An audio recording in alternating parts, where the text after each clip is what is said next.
Alors la question de Madame Palaiseau. Marco Polo fit un récit détaillé de ses voyages. Bien sûr.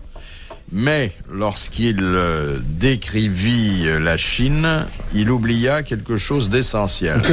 Oui, il dit que la Chine était une île. Il n'avait pas compris que c'était La Chine quelque était un chose pays dont il ne asiatique. parle jamais. Des Chinois. Il a cru que c'était... De la Grande Muraille. De la Grande Muraille. Bonne réponse de Jacques Martin.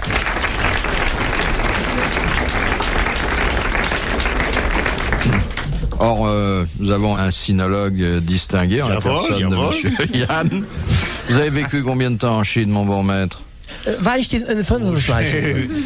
J'ai pas vécu en Chine, j'ai vécu à Hong Kong, pas en Chine. Enfin, un petit peu chez la Canton, mais je veux dire, pas longtemps en Chine rouge. Je suis un peu tricard là-bas. Enfin, j'étais un peu tricard. Ouais.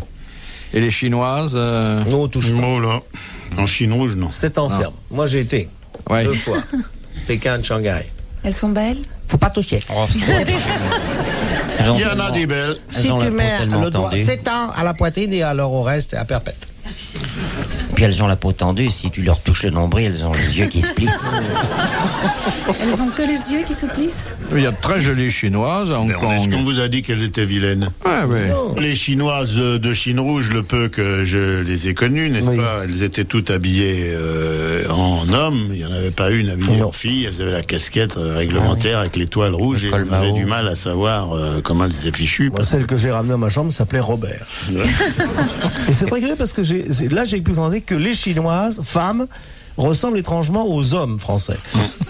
Et alors à Robert. Hong Kong, en revanche, il y a des Chinoises très grandes, blondes, qui s'appellent Ingrid, des choses comme ça, et qu'on peut avoir si on téléphone de sa chambre et qui viennent nous apprendre le chinois.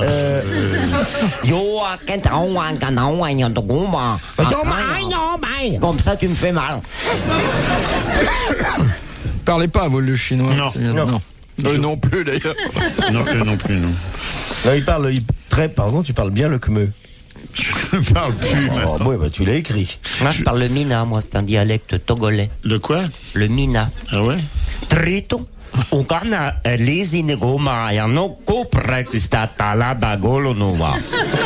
Ça veut dire je suis content d'être ici. Et ça vous sert souvent, ce dialecte? Rarement, mais souvent. Bah là-bas, ça lui sert quand il va là-bas, non? Non, c'est parce que j'ai connu une Claudette, une danseuse de Claude François. J'ai vécu 24 heures avec elle. Et elle m'a appris le mina. Trito. Ça veut dire je vous aime. Ah, comment? Triton. Très tôt. Triton. Non, triton, comme un triton. Triton. Oui. C'est plutôt brutal. Triton agalomana iogobomana nilova. Ça veut dire Fermez le vendredi. je t'aime et si t'es marié, je fous le camp parce que j'ai peur de ton mari. Ah oui, c'est une langue très morale. Ah bah je pense bien. Et c'est une langue qui peut rendre service des fois. Ah bah oui, comme Vous voyez, Triton Kamauna, dire fais attention, voilà ton mari, j'en ai une trouille noire, remets ton pantalon, la porte est au fond, va-t'en vite. Ah non, mais comme la langue est économe. Jacques, attention, Triton Kamauna, c'est l'ancien Triton, ça. Hein.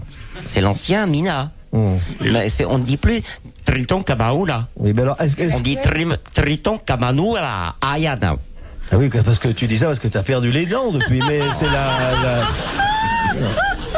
Non, parce que maintenant, depuis l'arrivée des protestants, ils parlent plutôt le khmer. Au Togo. Non, oui, ils parlent plutôt le khmer du Togo que le Kamauna. Oui, le khmer. Quelques-uns parlent le Frandrich. Il parle le khmer Michelin. Non, on plaisante pas, là, c'est ma spécialité.